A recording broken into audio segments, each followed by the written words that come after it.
afternoon all. Hope you had a really good Christmas and I'm looking forward to a happy and healthy new year. With the passing of Christmas, I realised that Santa Claus has probably been very generous to a lot of children and brought them a new PS5 if they've been lucky to get hold of one, because even Santa Claus has been having a few problems. But we all know that it's actually the parents, mainly the dads, who've probably ordered the PS5s. But nonetheless, I'm sure that you're going to let your children play them. So what I thought I'd do is put together a video on PS5 parental control configurations, so how to set that up and how to put that in place for you to be able to effectively protect your child whilst they're online gaming. So I will bring up my trusty presentations and then we will move through that as I explain how easy it is actually to go through this process for setting this up. So next page, this is what we're going to cover. We're going to cover how to set up a lead account. Basically that's the family manager account, one that if you don't already have a PlayStation account that you can quite easily set up. You're going to go through how to create the child accounts, how to put the parental controls in place, and finally how to protect all of that hard work that you've done to make sure that the child can't just change those settings themselves. So setting up the lead account.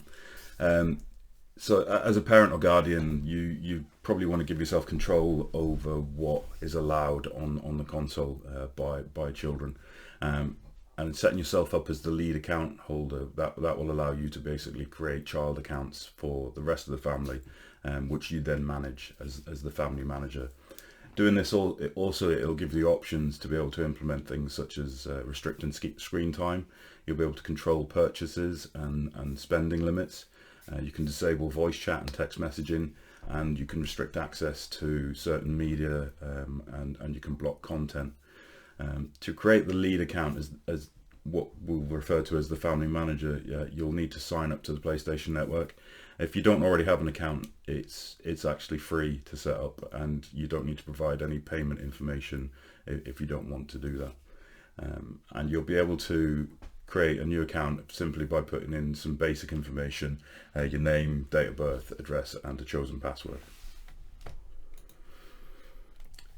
So if you're set up as the family manager, you can create individual accounts for other members of the family.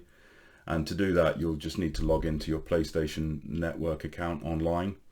You can do that on a laptop, phone, tablet. It's really easy to do, and I'll go through that process with some handy screenshots going forward. You can also add other adult family members, but this only requires an email address for them instead of all the other stuff that's needed. But yeah, we'll go over that process on the following pages.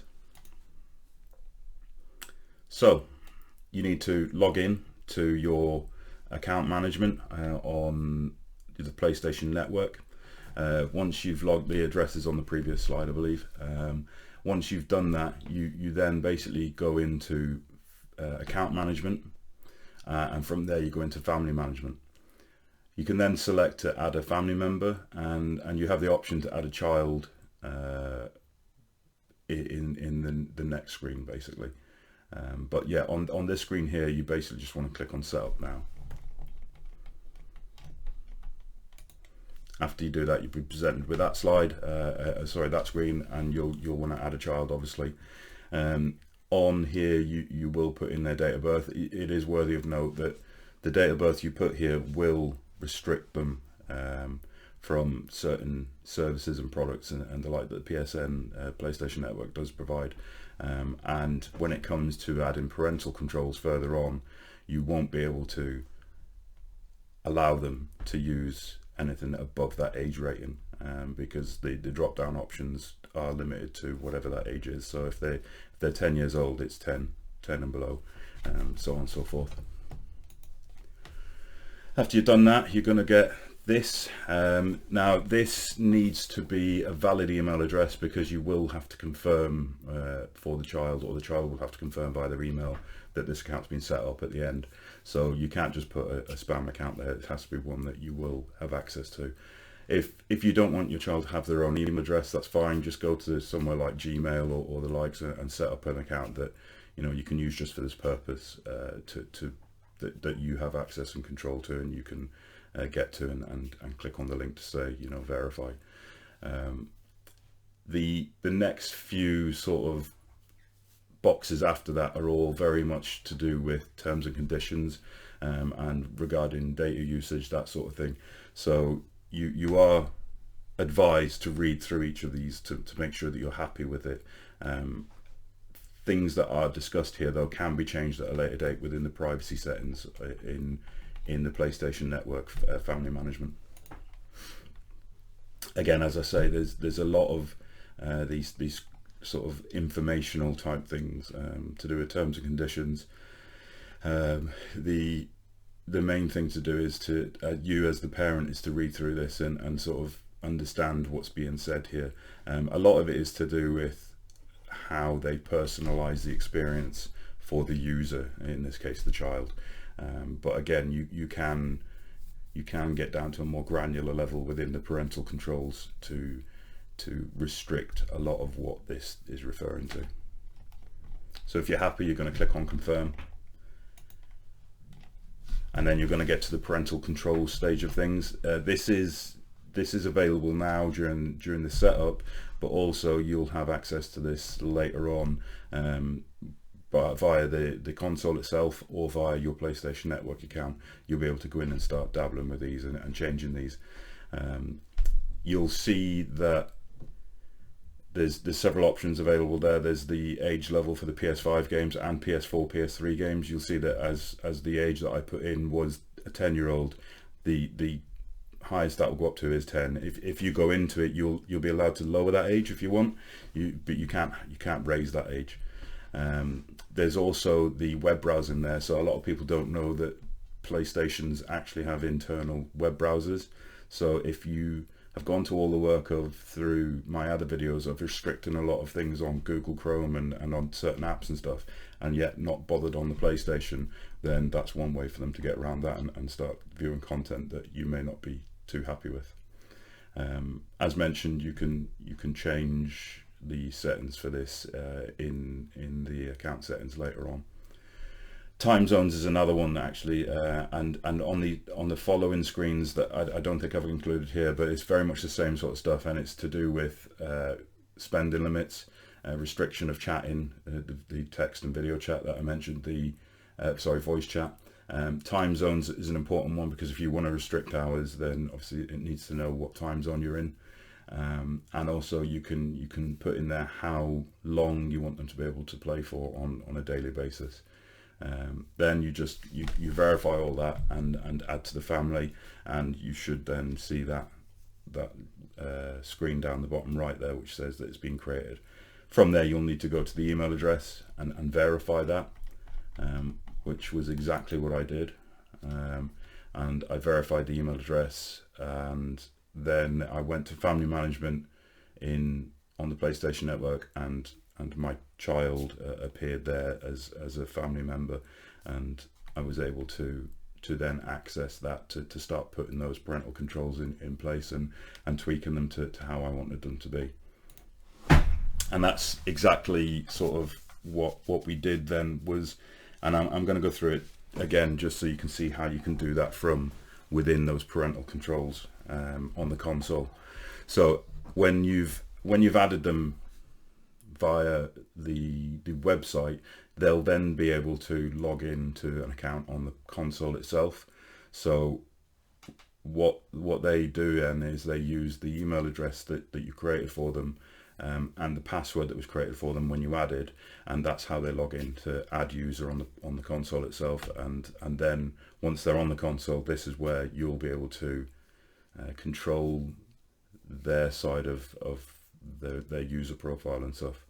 So within your lead account, so your account on the console, you basically just go to the settings on the top right, and from there you click on family and parental controls, you click on family management, and it'll give you a lot of little areas in there, but the one that we're interested in is the parental controls area.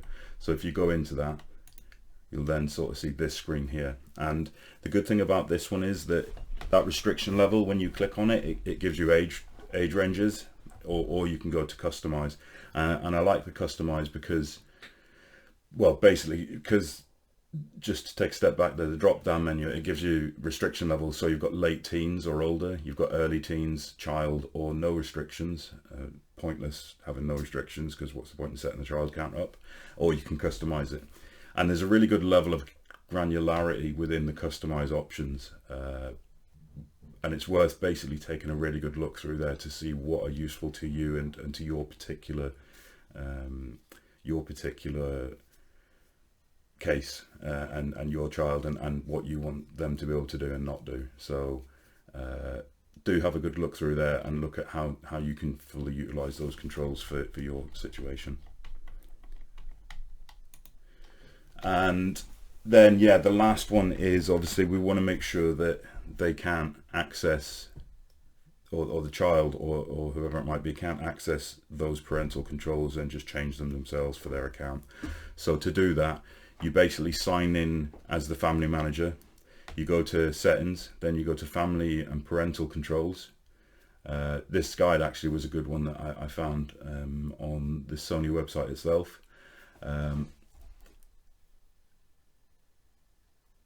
It explains it, how to do it. I'm not going to go through it line by line, but what I would say is don't leave it as the default 0000, because any half competent child these days is going to have really good Google foo, and they're going to go onto Google and they're going to go, what's the default pin code for Sony parental controls? First result's going to tell them it's 0000. So yeah, don't go through all that hard work of setting all this up and then just leave a default pin on there.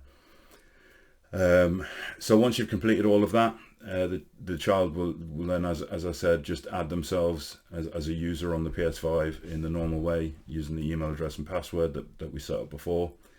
And I suppose at this point I would say that whilst it is key to ensure that the games console is fun for the whole family, but it's also important to let members be aware of the risks associated with playing on a new games console, and this probably comes back to the message that I probably give on all of my videos, is the communication piece with the kid. Let them know why all this is being put in place. Let them know, that it's to protect them. It's not necessarily a trust issue for between you and the child. It's a trust issue of what's out there, and trying to protect them from that. Explain them why those parental controls and security measures may be needed, and it's an important step forward in bringing the online safety discussions into that household. The good thing about these parental controls, though, is that they can be adjusted as time goes on. So having restrictions in place that are slowly lifted as you do build up trust and they become more mature and learn about those risks and dangers, it allows you to let them know that to understand that they're being given more responsibility, and then that helps, I suppose, to aid in their growth and development as well. So don't think that just because you put a certain restriction in place that you can't then lift it at some point in the future. So as I say, the granularity there is obviously very useful for that. And that was just a nice quick run through of the PS5. PS4 is very similar. Things are probably just in a slightly different place. If you do have any questions or comments, though, do leave them either in the comment section below, or feel free to reach out to me on the email address on the screen. As I mentioned before, I'm now no longer on any social media, so I am very much relying on people to share this content to help get that message out, because I think it's an important message. I know that people do tell me that it helps them, so please help me in return, and share this out nice and wide, so that we can help educate people who may not know of these abilities to protect their kids. But subscribe to the channel for any future content and advice, and thanks very much for watching. As I say, have a great new year, and let's hope next year's a better one than last year.